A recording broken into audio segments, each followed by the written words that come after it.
အားလုံးပဲမင်္ဂလာပါကျွန်တော်အခုပြောချင်တဲ့အကြောင်းအရာလေးကတော့ဒီကျွန်တော်တို့တွေ social media platform ပေါ်ကိုအရင်တော့ဆိုရင်ကျွန်တော်ဒီဗီဒီယိုတွေကျွန်တော်ပုံတွေကျွန်တော်ရုပ်တွေပေါ့နော်တင်ရမှာအရင်ကြောက်ခဲ့တယ်ပေါ့ဘာလို့လဲဆိုတော့ငါရုပ်ရည်သူများမြင်ရင်သူများငါ့ကိုရည်မလားပေါ့နော်ပြီးတော့ငါသူများလုံးကိုမင်းသမီးတွေလိုလဲရုပ်မချောပေါ့နော်ဒီလိုမျိုးအတွေးစိတ်တွေနဲ့ပဲကိုယ်ကပေါ့အခုဒီ social media platform တွေပေါ်မတက်ရဲဘူးပေါ့နော်ဗီဒီယိုတွေမတင်ရဲဘူးဒါပေမဲ့သူများတွေတင်တာတွေကိုပဲကြည့်ရင်လည်းပဲနေလာခဲ့တာနှစ်ပေါင်းလည်းမနေတော့ဘူးပေါ့နော်ကျွန်တော်တို့ဒီ Facebook တွေကန်လာခဲ့တာအခုကျွန်တော်စိတ်ဘလို့ဆုံးဖြတ်ချက်ပြောင်းလိုက်တယ်ဆိုတော့ကိုကြည့်တယ်ပေါ့သူများတွေဒီဗီဒီယိုဖိုင်တွေတင်တယ်ဖန်တီးတယ်ပြီးတော့ရိုက်ပြီးတင်ကြတယ် blog တွေလောက်ပြီးတင်တယ်ပြီးတော့ဝင်ငွေတွေရတယ်အဲ့မှာကျွန်တော်အားကြပြီးတော့ဆုံးဖြတ်ချက်ချလိုက်တယ်ငါလည်းသူတို့လိုမျိုးအောင်မြင်အောင်လုပ်မယ်ပေါ့အဲ့ဒါနဲ့ကျွန်တော်ဗီဒီယိုတွေလုပ်ဖို့ဆိုပြီးတော့ကျွန်တော်အခုဗီဒီယိုဖိုင်တွေနည်းနည်းလုပ်ပြလာတယ်ပေါ့နော်အဲ့အချိန်မှာကျွန်တော်ဘာကိုဒီဗီဒီယိုလုပ်ခြင်းရဲ့အကျိုးကိုဘယ်လိုခံစားရလဲဆိုတော့ဒီကျွန်တော်တို့ဒီအုံနှောကအရင်လိုမျိုးဒီထုံတိုင်းမဟုတ်တော့အိတ်နေတော့မှအမြဲစဉ်းစားနေတယ်နောက်ဖန်ကြရင်ကဘယ်လိုဗီဒီယိုဖိုင်လေးတွေဖန်တီးပြီးတော့ဘယ်လိုဒီ line ပေါ်တင်ကောင်းမလဲဆိုပြီးတော့ဒီဘယ်လိုလူတွေအတွက်ကောင်းကျိုးရှိတဲ့ဒီအကြောင်းအရာတွေပြောပြီးတော့ဖန်တီးမလဲပေါ့နော်ဗီဒီယို content တွေဒီလိုမျိုးတွေစဉ်းစားပြီးဒီအုံနောက်အမြဲတမ်းပြေးနေတာဒီချိန်မှာအခုဒီဗီဒီယိုလုပ်ဖို့ပေါ့နော်ပြီးတော့ဘာအကောင်းကျိုးတွေပြောရင်ကောင်းမလဲပေါ့ဒီလိုမျိုးနဲ့ပဲဒီကျွန်တော်တို့ဒီ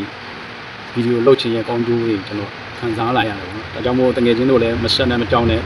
ကိုရုပ်ပဲဘယ်လိုပဲဆိုးနေပါစေလုံးဝကြီးမဆိုင်နဲ့အတိကကိုဒီလူသားတွေပဲအောင်ကျိုးပြုမဲ့စကားတွေဗီဒီယိုလေးတွေဖန်တီးပြီးတော့ဒီ line ပေါ်တင်ပေးအများနဲ့တင်ပေးနေမယ်ဆိုရင်တနေ့အောင်မြင်မယ်ဆိုတာကိုအလုံးမတွေ့ကျွန်တော်ပြောရဲတယ်ဒါကြောင့်မို့လို့ကျွန်တော်လည်းဗီဒီယိုမဆိုင်တော့ကိုရုပ်ဘယ်လိုပဲဖြစ်နေပါစေသူများဘယ်လိုပဲရည်ဘယ်လိုပဲဟာတိုက်ဒါအတိကကိုပြောမဲ့အကြောင်းအရာတွေကသူများတွေလူသားတွေအတွက်အကျိုးရှိမယ်ဆိုရင်ဒါကိုဆက်စရာမလိုဘူးကိုဒါဗီဒီယိုဖိုင်လေးလုပ်ပြီးတော့တင်ရမယ်အဲ့ဒါကြောင့်မို့ဒီကျွန်တော်ပြောချင်တာကတော့လူတိုင်းကိုအောင်မြင်ခြင်းလဲဆိုရင်တော့ကိုယ့်ရဲ့ဒီရုပ်မျက်နှာတွေထွက်ရဲရမယ်ဒီ social media platform တွေကိုတင်ရဲရမယ်အခုအောင်မြင်တဲ့လူတယောက်ဖြစ်ချင်ရင်အောင်မြင်တဲ့ဒီစင်မြင့်ပေါ်တက်ရဲရမယ်ဒီလိုမျိုးပေါ့နော်ကျွန်တော်တို့လည်းဒီလိုပဲသဘောထားရမယ်ကိုအောင်မြင်ခြင်းလဲဆိုရင်တော့ကိုလည်းဒီချပြရမယ်ပေါ့နော်ကိုယ့်ရဲ့ဒီချင်းတွေကိုယ့်ရဲ့အတွေးခေါ်တွေကိုအကောင်းဆုံးပြည့်အောင်ကိုစဉ်းစားတွေးခေါ်ပြီးတော့ဗီဒီယိုဖိုင်လုပ်မယ်ဒီ edit လေးတွေလုပ်ပြီးတော့ line ပေါ်တင်ပြီးတော့ပြန်ဝေရအောင်မယ်ဆိုရင်လည်းတစ်ချိန်တိုင်းအောင်မြင်မှာဖြစ်ပါတယ်လို့ကျွန်တော်ကြုံကြည့်ပါတယ်ပေါ့နော်အဲကြောင့်မို့လို့ကျွန်တော်အခု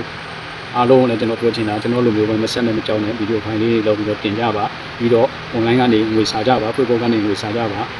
ဒီ online မှာဒီ monetization တွေပွင့်ပြီးတော့ဒီစကားတွေပါတယ်များနေတဲ့လူတွေဒီဘန်နဲ့ချိန်မတိုင်လဲကျွန်တော်တို့လည်းပြောပါကျွန်တော်ချိန်ပေးတယ်ပေါ့နော်ဘန်တွေအားလုံးကျွန်တော်ချိန်လို့တာပါလို့အဲဒါကြောင့်မို့ကျွန်တော်ကတော့အဲ့ဒီငွေဝင်တဲ့အဆင့်ကိုရောက်ပြီးတော့ငွေရမဝင်သေးဘူးဘာလို့ကိုကဘာမှမတင်တာကိုကဆက်ခဲ့ကြောက်ခဲ့တော့လေဒီလိုမျိုးဘာမှမတင်ဘူးဒီတိုင်းပဲနေနေအဲကြောင့်မို့အခုချိန်မှာကျွန်တော်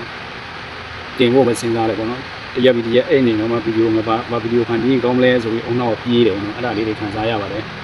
အဲကြောင့်တကယ်ချင်းလို့လည်းဗီဒီယိုလေးတွေလုပ်ပြီးတော့ line ပေါ်တက်ကြပါလို့ကျွန်တော်ပြောချင်ပါတယ်အားလုံးကျေးဇူးတင်ပါတယ်မင်္ဂလာပါခင်ဗျာ